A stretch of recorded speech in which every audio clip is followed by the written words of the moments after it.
There is a quiet moment that comes to almost everyone, usually late at night, when the world finally stops demanding answers and your mind turns inward.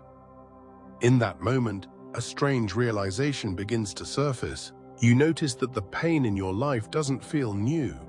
The faces change, the situations look different, the years move forward, yet the emotional wound feels hauntingly familiar.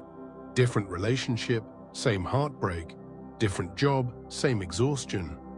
Different hope, same disappointment. And somewhere deep inside, a question forms that feels both frightening and liberating at the same time. Why does this keep happening to me? Most people call it bad luck. Some call it fate. Others blame timing, circumstances, or other people. But ancient wisdom and modern psychology whisper something far more uncomfortable and far more powerful. They suggest that pain is not random, it is patterned. And patterns do not repeat themselves unless something unseen is calling them back into existence. Long before neuroscience had names for trauma loops and conditioned responses, Buddha spoke of karma, not as punishment, not as reward, but as continuity. Karma was never about the universe keeping score. It was about the mind carrying momentum. What begins in awareness continues in experience. What is not understood returns. What is not healed repeats. Modern psychology now echoes this truth with remarkable precision. The brain, shaped by early experiences, creates predictive models of reality. These models are not conscious choices. They are survival strategies. If your nervous system learned pain before safety, chaos before calm, abandonment before connection, it does not seek happiness. It seeks familiarity. And familiarity, even when painful, feels safer than the unknown. This is where spirituality and science quietly meet. Karma is not destiny imposed from the outside. It is memory stored within the body, replayed through perception, behavior, and unconscious expectation. You don't attract the same pain because you deserve it. You attract it because some part of you still believes it is home. Neuroscience shows that the brain is not a passive observer of reality. It is an active predictor. Every moment, it scans the world, not to see what is there, but to confirm what it expects to find. This is why two people can walk through the same experience and feel entirely different outcomes. One sees opportunity, another sees threat. One feels seen, another feels rejected. The difference is not the event. The difference is the inner lens. Buddha described this lens as sankhara, mental formations shaped by past experience. Psychology calls them schemas. Neuroscience calls them neural pathways. Different languages, same truth. Repetition is not coincidence, it is conditioning. Imagine a child who grows up feeling unseen.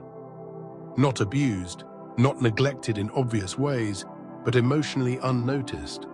That child learns a silent lesson. Love must be earned, attention must be chased, validation must be extracted from distance. Years later, that child becomes an adult who finds themselves repeatedly drawn to emotionally unavailable partners. On the surface, it feels tragic. Underneath, it is familiar. The nervous system recognizes the pattern and mistakes it for love. This is karma in action, not as punishment, but as momentum. The Buddha taught that suffering continues not because life is cruel, but because the mind clings to what it knows, even when what it knows hurts. Psychology confirms this through attachment theory. We don't seek what heals us, we seek what confirms us. The body plays a central role in this cycle. Trauma is not just a memory in the mind, it is a physiological imprint. The heart rate, the breath, the muscle tension, the hormonal responses all carry history. When a situation resembles an old wound, even slightly, the body reacts before the mind can reason. Stress hormones flood the system. The prefrontal cortex, responsible for logic and choice, goes quiet. The survival brain takes over. This is why people say, "I don't know why I reacted that way." The truth is, you didn't choose the reaction. The body remembered something the mind forgot. Buddha spoke of this as unconscious craving and aversion. We move toward what promises relief from discomfort and away from what threatens our familiar identity. Even healing can feel threatening if suffering has become part of who we are. Modern health science now shows that chronic emotional stress alters the immune system, the gut, the cardiovascular system, and even gene expression. Repeated emotional pain does not stay emotional. It becomes biological. Inflammation rises, sleep deteriorates, energy drains. The body begins to mirror the unresolved mind. This is why some people feel tired even when they rest. Neurological. Why anxiety shows up as digestive issues. Why unresolved grief becomes chest tightness. The body is not malfunctioning, it is communicating. The tragedy is not that pain repeats. The tragedy is that most people never learn why. They fight symptoms instead of listening to patterns. They change partners, cities, careers, even spiritual beliefs, without changing the inner structure that keeps recreating the same experience in a new costume. Buddha called this samsara, the wheel of repetition. Psychology calls it the repetition compulsion. Neuroscience calls it predictive coding. But all three agree on one thing: awareness is the exit. Awareness does not mean blaming yourself. It means seeing clearly. The moment you notice a pattern without judgment, something begins to loosen. The nervous system feels seen. The mind pauses. A gap opens between impulse and action, and in that gap, freedom quietly waits. But this freedom does not come from force. You cannot think your way out of karma. You cannot positive think your way out of trauma. The body must feel safe enough to release the past. And safety is not created by changing circumstances. It is created by changing relationship with the present moment. This is why Buddha emphasized mindfulness, not belief. Observation, not suppression. He understood that what you resist persists. What you meet with awareness transforms. Psychology now confirms that when emotions are felt without avoidance, the brain updates its predictions. Neural pathways soften. The nervous system recalibrates. Memory reconsolidation occurs. The past loses its grip, not because it is erased, but because it is no longer needed for survival. This is the beginning of karmic healing, not through punishment or reward, but through understanding. When you see why you are drawn to certain pain, the attraction weakens. When you understand what the pain is trying to teach, it no longer needs to shout. Many people fear this process because they believe healing will destroy who they are. In truth, it reveals who they were before the pain taught them to be small, vigilant, or self-sacrificing. Healing is not becoming someone new. It is remembering what was buried. Buddha said that ignorance is the root of suffering. Not ignorance of facts, but ignorance of self. When you don't know why you react, you believe the world is happening to you. When you see clearly, you realize the world is responding to you. This does not mean you control everything. It means you influence more than you think. As awareness deepens, choices become conscious. Patterns lose their automatic power. Karma begins to unwind, not through effort, but through insight. The same brain that learned pain can learn safety. The same nervous system that adapted to chaos can adapt to calm. Neuroplasticity is not just a scientific term. It is proof that liberation is biological, not mystical fantasy. Buddha did not promise a life without difficulty. He promised a mind no longer enslaved by repetition. Psychology does not promise happiness. It promises integration. Together, they offer something deeper than pleasure. They offer freedom from unconscious suffering. As this understanding settles, something subtle begins to change. You stop asking, "Why is this happening to me?" and begin asking, "What is this showing me about myself?" That question alone shifts the entire trajectory of a life. This is only the beginning of the journey, because once you see the pattern, the next step is learning how to dissolve it gently, without violence to yourself, without spiritual bypassing, and without shame. That process requires compassion, patience, and a new relationship with pain itself. And this is where the path becomes truly transformative. In the next part, we will go deeper into how early emotional imprints shape adult suffering, how the brain mistakes familiarity for love, and how unconscious beliefs quietly dictate health, relationships, and self-worth. You will begin to see your pain not as an enemy, but as a messenger waiting to be understood. For now, allow this awareness to rest inside you. Notice the patterns without trying to fix them. Awareness is already doing more than you realize. Because the moment you see the wheel, you are no longer entirely trapped inside it. There is a reason certain emotions arrive faster than thought, a reason your chest tightens before you can explain why, a reason your mood shifts in a room where nothing obvious has changed. Long before logic speaks, the body has already decided what this moment means, and this is where the deeper truth of karma quietly lives. Buddha understood something that modern science is only now beginning to fully articulate. Memory is not stored only in the mind. It lives in sensation, in breath, in posture, in the subtle tension you carry without noticing. Psychology calls this implicit memory. Neuroscience calls it somatic encoding. Buddha simply called it conditioned suffering. When something painful happens early in life, especially before language develops fully, the experience does not become a story you remember. It becomes a state you relive. The nervous system adapts, not to happiness, but to survival. If love felt inconsistent, the body learned to stay alert. If safety felt conditional, the body learned to perform. If connection came with pain, the body learned to brace itself even in moments of closeness. Years later, as an adult, you may believe you are choosing freely, but much of what you call choice is actually reflex. The body is scanning for what it recognizes, and recognition does not mean goodness, it means predictability. This is why people often say, "I don't know why I'm drawn to this kind of person," or "I promised myself it would be different this time." The conscious mind makes promises. The unconscious nervous system keeps contracts written in sensation, not words. Buddha described this as craving born from ignorance. We crave not pleasure, but relief from discomfort. And discomfort is defined by what the body remembers as dangerous. Ironically, what is familiar can feel less dangerous than what is unknown, even if the familiar hurts. Modern attachment theory aligns perfectly with this insight. Secure attachment feels calm, spacious, and steady. But to a nervous system raised in unpredictability, calm can feel boring, spaciousness can feel empty, steadiness can feel suspicious. The body does not yet trust peace. So it reaches for intensity.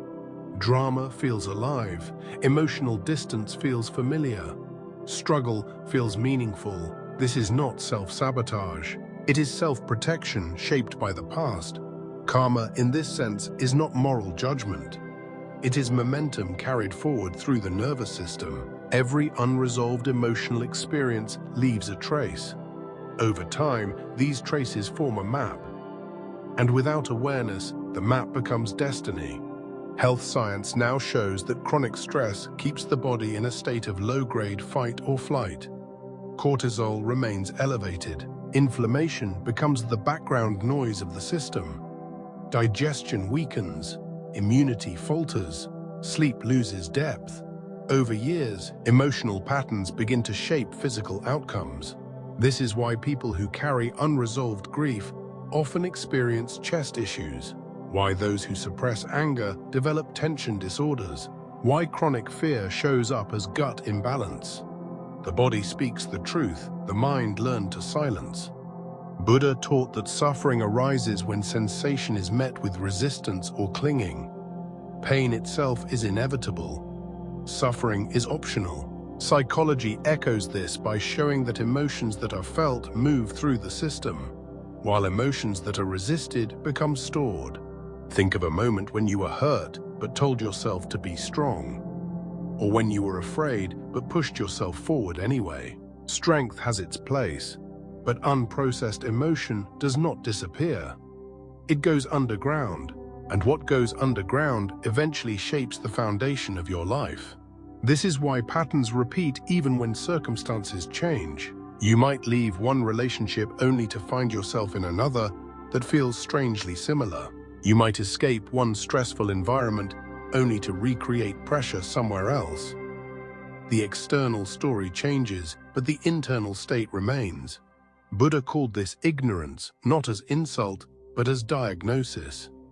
Ignorance means not seeing clearly, not seeing how the past is shaping the present, not seeing how the body is reacting before the mind can choose.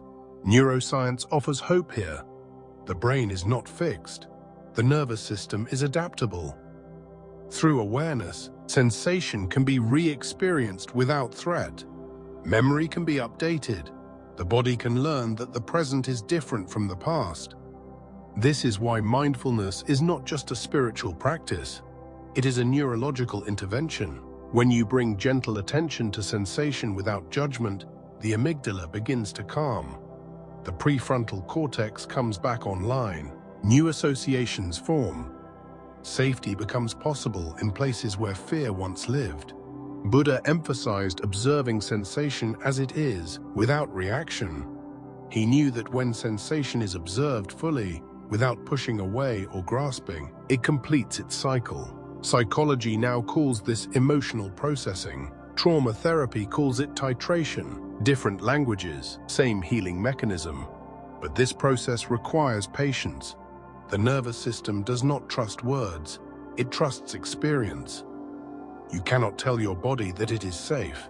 You must show it, moment by moment, through presence. Many people try to heal by bypassing pain, reaching for positivity too quickly. But unacknowledged pain does not dissolve in light, it waits. Buddha warned against this subtle avoidance. He taught the middle way, neither indulgence nor suppression. Healing karma means learning to stay with discomfort long enough for it to reveal its message. Not drowning in it, not analyzing it endlessly, but allowing it to be felt in a way that is kind and contained. This is where compassion becomes essential. Not self-improvement, not self-criticism, but self-compassion. When the nervous system feels kindness instead of pressure, it begins to soften. Old defenses loosen, new possibilities emerge. Psychology shows that self-compassion reduces cortisol and increases oxytocin, the hormone of safety and connection.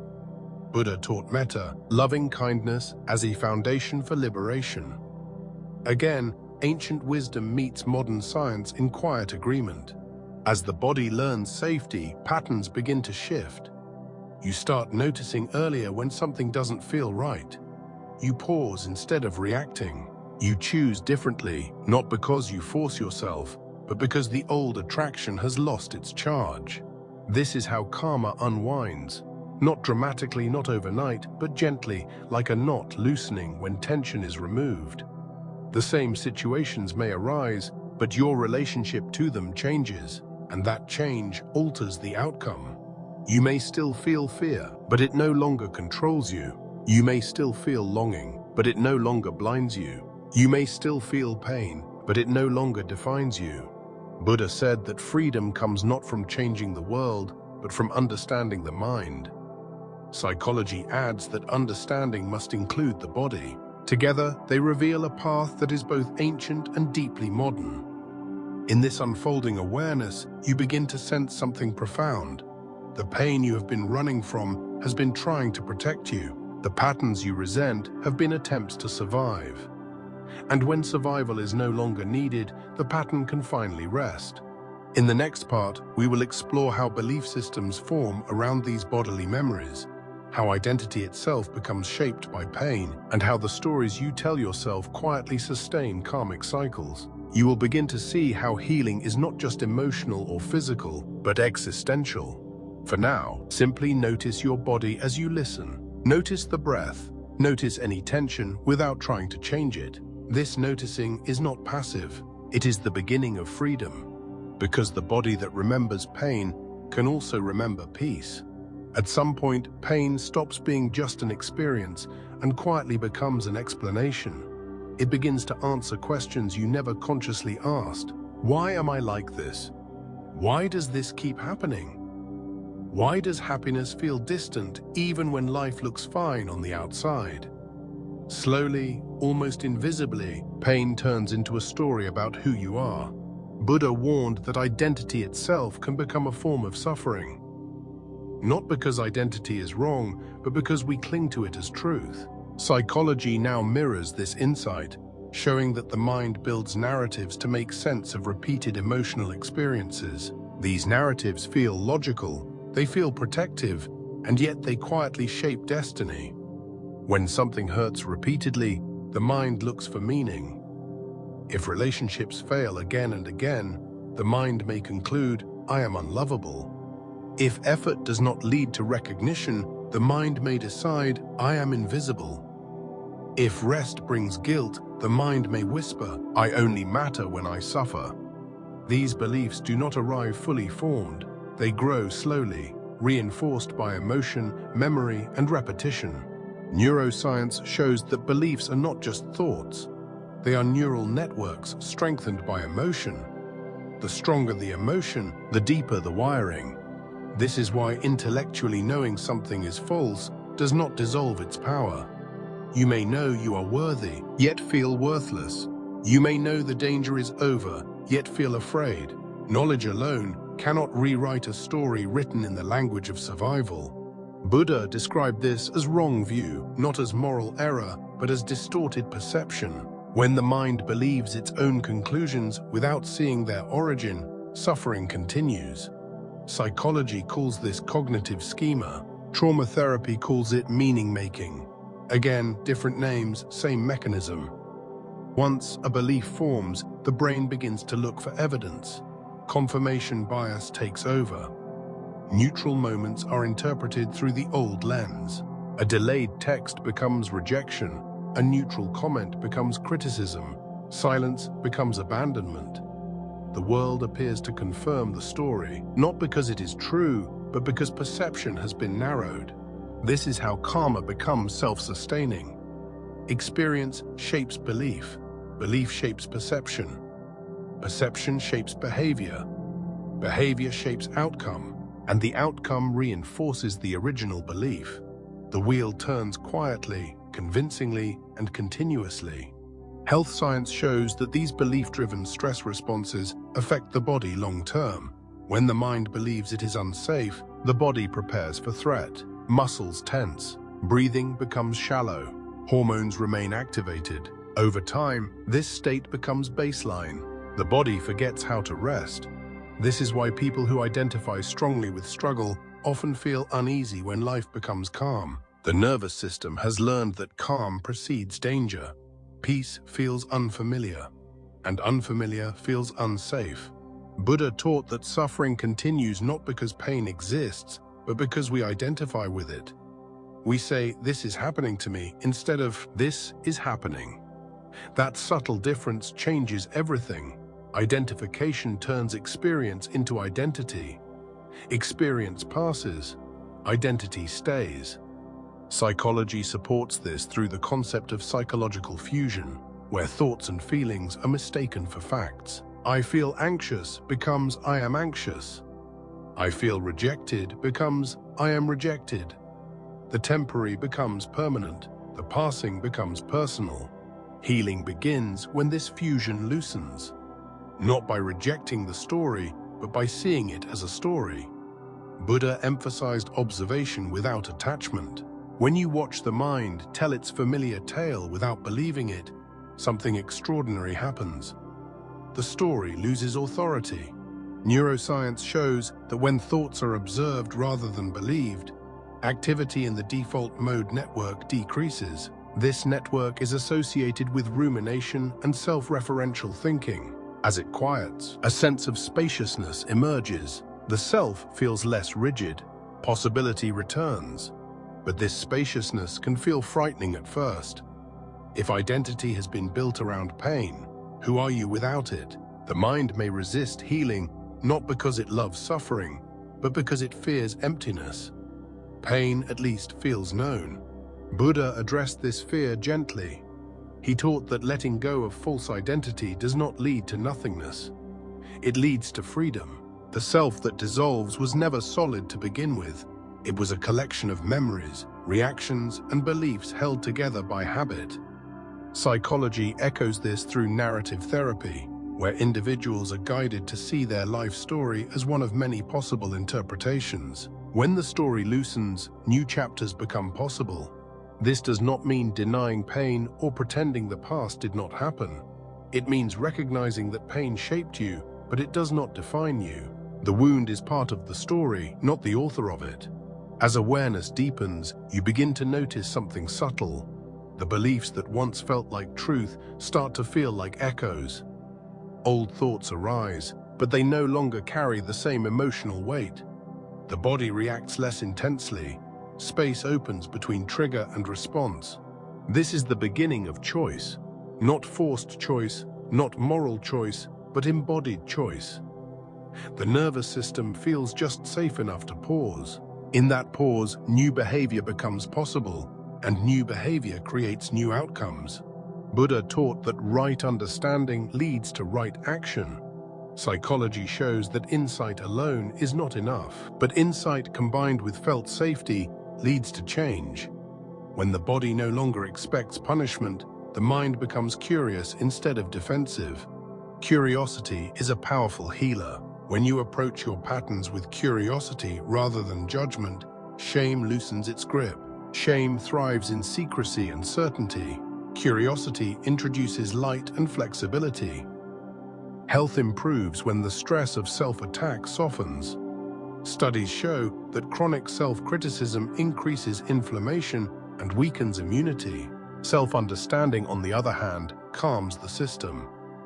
The body begins to repair what stress once damaged. This is not mystical. It is biological. The body responds to how you relate to yourself. As these changes unfold, you may notice that the same situations no longer pull you in the same way. Old dynamics feel less magnetic. Old pain feels less personal. You still care, but you are no longer consumed. This is karma transforming into wisdom. The past no longer dictates the future, it informs it. The lesson has been learned. The repetition is no longer necessary. Buddha said that when ignorance ends, suffering ends. Psychology reframes this as integration. The fragmented parts of self come back into wholeness. What was unconscious becomes conscious. What was reactive becomes responsive. You are not erasing your past, you are digesting it. And what is digested becomes nourishment instead of poison. In the final part, we will explore how to live from this integrated state, how to create new patterns that support health, peace, and clarity, and how to move forward without fear of repeating the old pain. You will see how karma, once understood, becomes a teacher rather than a sentence. For now, notice the stories your mind tells. Not to correct them, not to fight them, but to witness them. Every story seen clearly loses a little of its power.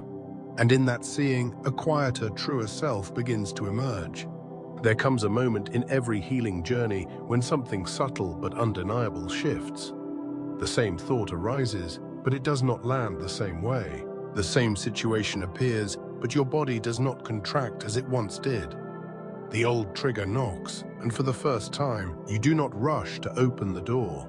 This moment is quiet. There are no fireworks, but in its stillness, a lifetime pattern begins to dissolve. Buddha taught that liberation is not the absence of experience, but the end of compulsive reaction. Psychology now confirms this with clarity. When the nervous system no longer perceives threat, choice returns. When choice returns, destiny changes. This is where karma truly ends. Not because the past disappears, but because it no longer commands the present. As awareness stabilizes, the mind stops projecting old pain into new moments. The brain updates its predictions. The body begins to trust safety, not as an idea, but as a lived experience. This trust is not blind. It is earned through countless small moments of presence. Health begins to shift here as well. When the stress response quiets, the body reallocates energy from survival to repair. Sleep deepens. Digestion improves. Immune function strengthens, inflammation decreases. These are not miracles. They are the natural result of a system no longer bracing for impact. Buddha understood this deeply. He taught that peace is not something you chase. It emerges when grasping and resistance end. Modern science mirrors this truth by showing that well-being is a state of regulation, not stimulation. As you live from this regulated state, relationships change. You no longer feel compelled to prove your worth. You no longer confuse intensity with intimacy.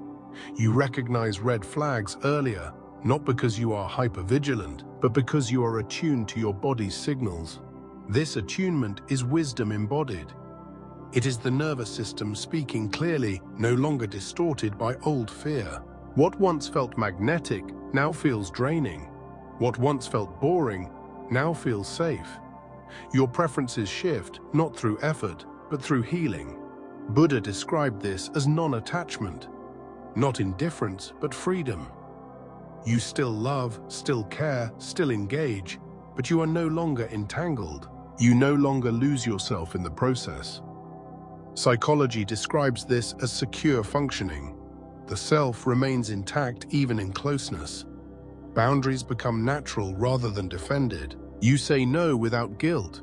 You say yes without fear. This shift extends beyond relationships. Work becomes less about validation and more about expression.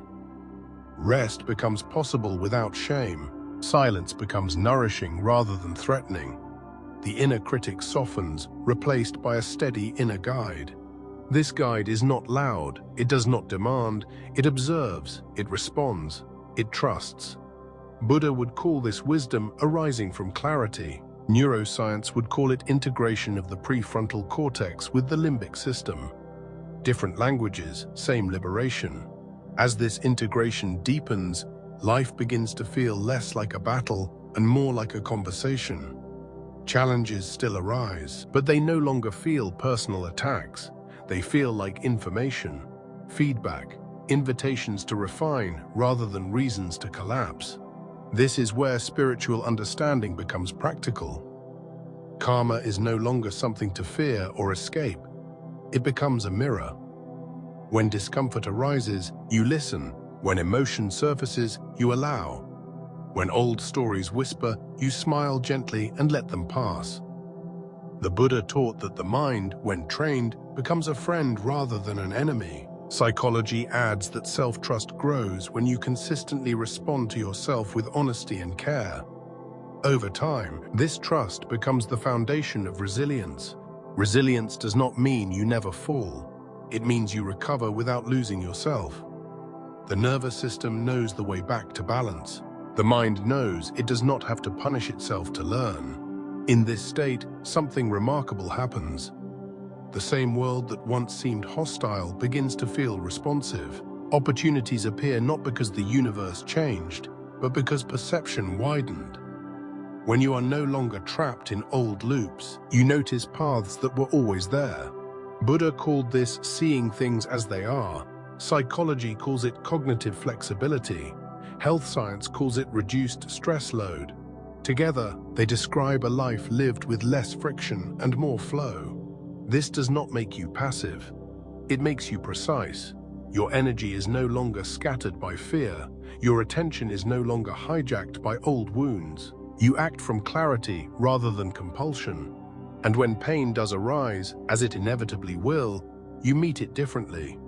You do not ask, "Why me?" You ask, "What now?" You do not collapse into identity. You remain present with experience. Pain moves through you instead of defining you. This is the end of karmic repetition, not the end of feeling, but the end of unconscious suffering. The wheel stops turning, not because life became perfect, but because awareness became complete. Buddha said that awakening is not something you achieve. It is something you stop doing. You stop clinging. You stop resisting. You stop believing every story the mind tells. In that stopping, peace reveals itself.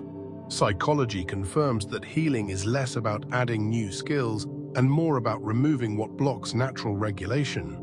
The body knows how to heal. The mind knows how to settle. Good, they simply need permission. As you move forward from this understanding, life may look the same on the outside, but it will feel profoundly different on the inside. The urgency softens, the fear quiets, the heart opens without losing its center. This is not the end of the journey, it is the beginning of living consciously. Each moment becomes an opportunity to respond rather than react. Each challenge becomes a teacher rather than a threat. And slowly, almost without noticing, you realize something extraordinary. The pain that once defined your life has become the doorway to wisdom. The patterns that once trapped you have become the path that freed you. This is the gift hidden inside karma. When understood, it no longer binds, it liberates. If this message resonated with you, if something inside you felt seen or understood, know that this journey does not have to be walked alone. On this channel, we explore these intersections of spiritual wisdom, psychology, neuroscience, and healing with depth, clarity, and compassion. Subscribe to Divine and Spiritual 0369 to continue this journey of transformation, awareness, and inner peace. New insights, guided reflections, and wisdom-filled explorations await you. Until then, breathe gently, listen deeply, and remember this: nothing is wrong with you. You were repeating what you had not yet understood, and now you are beginning to see.